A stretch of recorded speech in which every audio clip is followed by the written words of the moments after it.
Hey homeschool friends, welcome back to the channel. Welcome to round 2 of curriculum unboxing for the 2024-2025 homeschool year.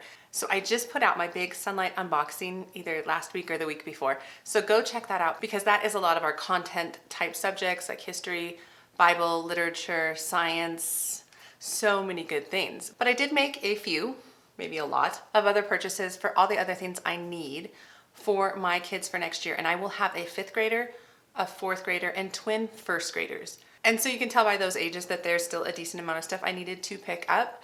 And that's what's in these boxes, and that's what I'm going to be showing you today.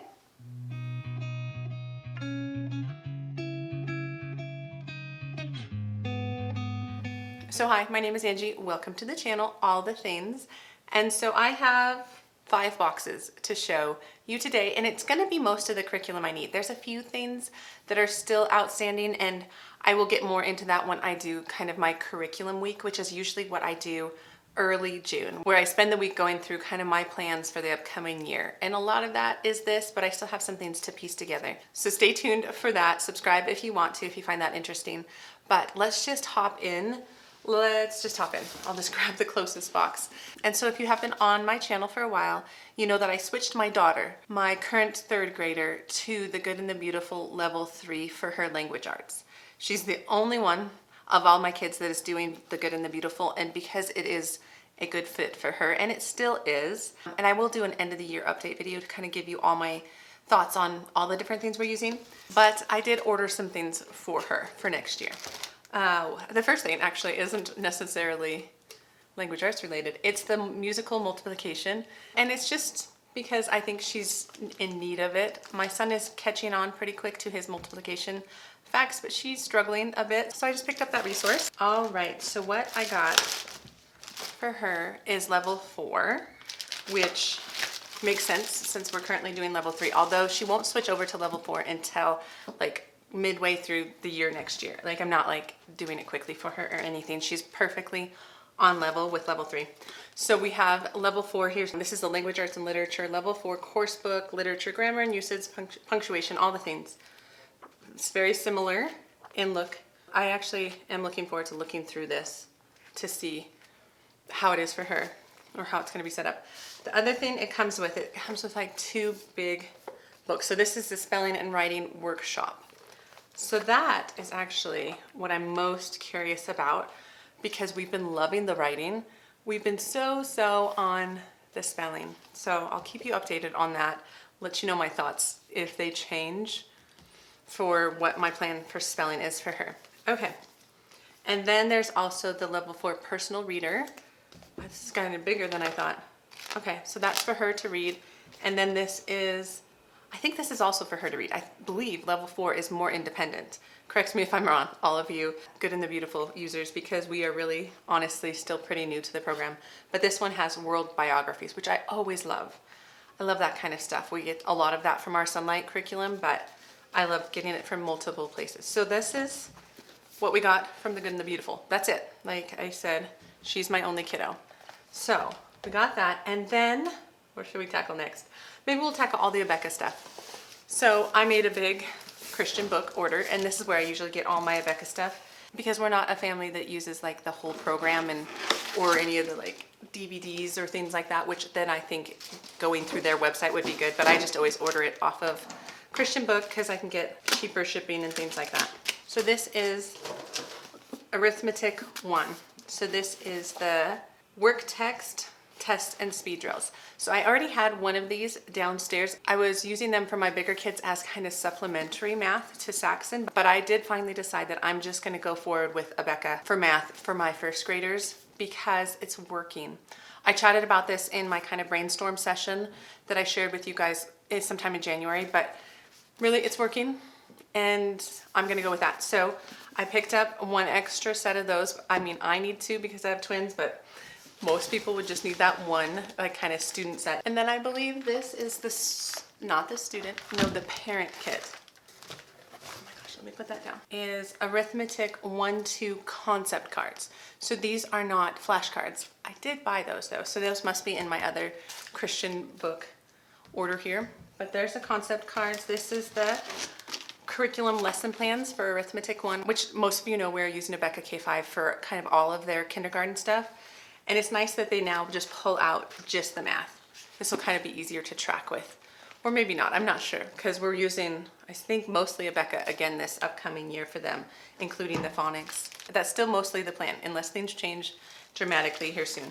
And then this looks like this is, oh, it's the teacher key. That's actually quite nice. I know I can do the math, but it's just easier to just go through it quickly and double check their numbers and things like that. So this just has all the answers in blue for the work text for Arithmetic 1. And then what we have here, Arithmetic 1 charts and games.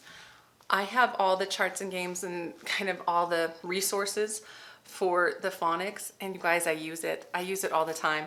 At first I was like, oh, we're not going to play all these games, but my twins love those things, and I actually did laminate them all, so I'll probably end up doing that. So that might be kind of a summer project for me, is to laminate all that stuff, because it really does keep it in better shape.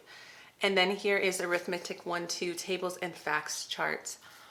Ooh, that'll be good. This I actually might use for my big kids too. It's nice to just have something in one spot.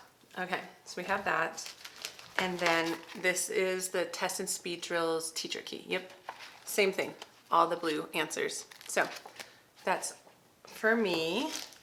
Yeah, that's one thing about Abeka that I am actually not a huge fan of, is all the different pieces. Like, it's like, why can't it all be in one? And it just isn't. But that's okay, because we only use it for a few key subjects that I think Abeka teaches really well. Okay, so I also have up here homeschool combination dot cards. So this is going to help them with all the addition, subtraction, things like that. We actually should have these for this K5 year. I just didn't get them because, yeah, it's rated for K5 to second grade. And we just haven't been using them, and I've been drawing them like on my little marker board, which is fine. That works out. And then I do already have these. This is one thing I did pick up for K5. It was the number flashcards, and we use these all the time. So I'm glad I picked these up for K5. So, but now I have an extra set of them. And then the last thing, oh, this will be good, is place value concept cards. Place value is so hard. I know it is. And so hopefully this will be helpful to have like the hundreds, tens, and ones spots to be able to teach my kids. You guys, I know some people just freak out at so many resources. I love it. I love it. It's exactly how I need help teaching. So all of this comes in the Arithmetic 1 parent kit, which was probably my biggest investment for the year, is just to really get all of that for my twins. And I think they're going to really excel. They're doing so well. I'm going to move that one. I'm just going to get into this second Christian book order because there's more stuff, lots more stuff. Okay, I will start though with what I was just talking about, which is the addition flashcards from Abeka and the subtraction flashcards from Abeka. Now, I have flashcards from Saxon, and it's totally fine, but you guys, it's just a pain. I don't have much time with the age of my kids and how I'm needed for all of them still. I don't have too much independence in my kids, nor should I. I have young kids. And so for me to have the resources that are requested in the teacher's guide just really helps me. And I've been not loving the fact that I don't have the addition and subtraction cards for their K5 year. I wish I would have just invested in them sooner, but that's okay. I put in my order and now I have them. All right, so what's here on top, oh good, it's all of them, is handwriting for all of my kids. It's nothing new on this channel. I can link my review of this program. I love the Danielian handwriting. We tried something different for my older son this year. We tried handwriting without tears. It's fine. I like Danielian better. And so we have here, I just got 2 grade 1 books, and it actually does come with some digital access, which I threw away my cards last year and I regretted it because we're out of sheets right now, but that's okay. I'll make sure not to discard that this year. And then I have grade 4 and grade 5 for Danielian coming up. So I'm excited to kind of get into these. Oh yeah, this is much smaller. It's really getting them to practice writing smaller than they have been in nice cursive handwriting. Oh, this is great. Okay, so I have 4 and 5 for my bigger kids. So that's handwriting. Done, taken care of, pretty simple.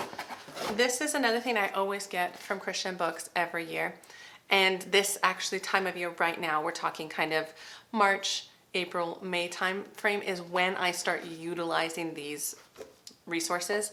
And these are the test prep books, and I have grade 4 and grade 5 because these are for next year. And currently I'm using grade 3 and grade 4, or I'm about to start putting it in our rotation so that they feel comfortable when it's standardized testing time. It's just for comfort. It's not for like me to like make sure they know all the right answers or anything like that. For me, I just don't like the fact that they are not used to that kind of style and it freaks them out a bit.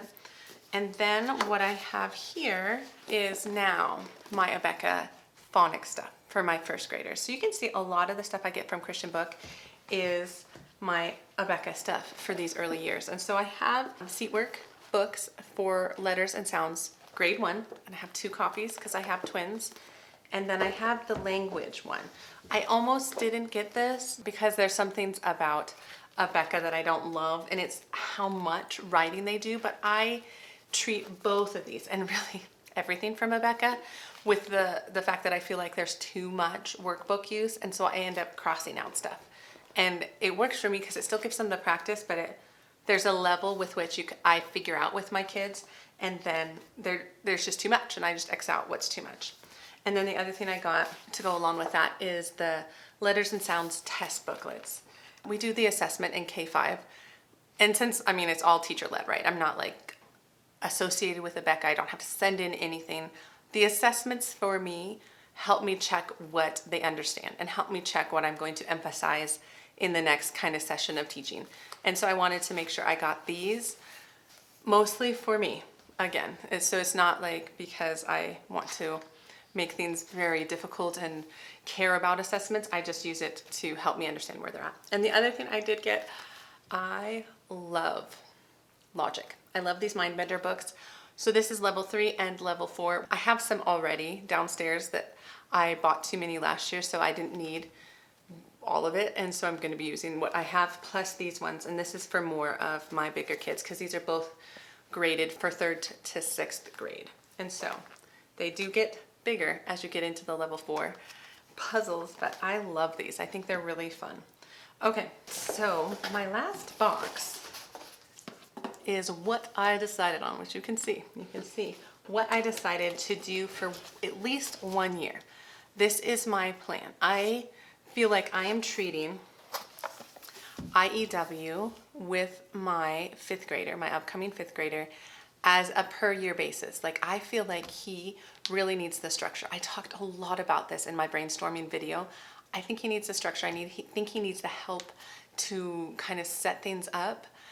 But I do kind of plan on using this in tandem with some other stuff, either from Brave Writer or Sonlight. I feel like maybe it's just me. Maybe it's just me. And I'm hesitant with IEW on many different reasons, but I'm gonna jump in. I wanted to at least try one level. So I got him Structure and Style Year 1 Level A, and I got the Forever Streaming. I think he has the sheets in here as well as the binder.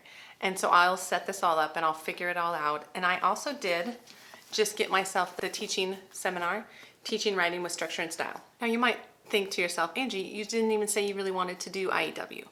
Here's the thing I've learned about myself. If I don't allow myself to do something well, I will find fault with the program because I'm not set up well. Does that make sense? So I feel like doing this teaching course will help me because, yes, I can sit in on the videos with my son, but I won't know how to grade it or edit it or kind of do the back end teacher stuff to help the program really work. Yes, I will get the lessons for the child, but I feel like there's also lessons for the teacher that could really help. And I'm not sure, I could be wrong. Some people could totally handle it with just the Structure and Style 1A, and that could be fine. I know myself though, and I have learned over the years of homeschooling what I need, and I need hand-holding. I do. I need programs that really help me out. And so I decided if I was going to commit to 1 year of Structure and Style with my son, I was going to get the teacher's course thing. So I just got both. I got both. I'm going to set them both up and I'm going to figure out how this program works with the idea that I would like to still bring in some of those other, I don't know if I would maybe call them more creative aspects of writing, whether it be Brave Writer or Sonlight. And again, I'm working out some of that, so stay tuned for my actual curriculum reveals, where I have a full handle on my specific plan for next year. Which segues me into the very last thing I want to share with you, which is another one that I'm not quite sure how I'm going to use this, but I plan to. And I plan to use the next couple months to kind of work that out. And I will share it more when we get to our family subjects, because I picked up Build Your Library Level 5. And so this is American History Part 1. Yes, if you saw my Sonlight unboxing, I am super excited to do History, Bible, Literature, Level D, Year 1 of Intro to American History. And there's so many books, right? And so you might be thinking, why would you add all this? Well, the thing is, I'm not. Honestly, this is more I'm treating as a supplement, but I do have kind of a general policy that if I'm going to be using somebody's thoughts or ideas or plans for something, I want to help them out and purchase it. And so I have no problem purchasing the curriculum, even though I'm not planning on using it even close to how it's written. But I do plan on grabbing certain things. Like I like some of her narration cards and the creativity around that I think I could interweave with my Sonlight stuff. I love some of the books, and I feel like I might be able to swap some books, and she also has a little bit more indigenous history and things in her program than what I saw in the Sonlight's program. And so I want to look through some of those resources and see if I want to add that to our current year or not.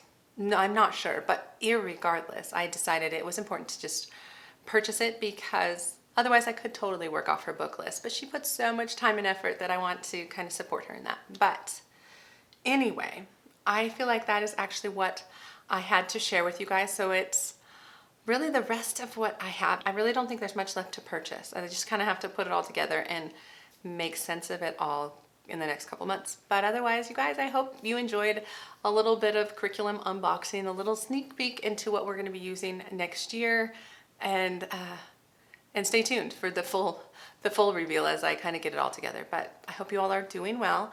If you like the video, thumbs up. And if you're interested, please subscribe. Definitely if you want to see how we're putting it all together, please subscribe. And you guys, I'll see you in the next homeschool video. All right, take care.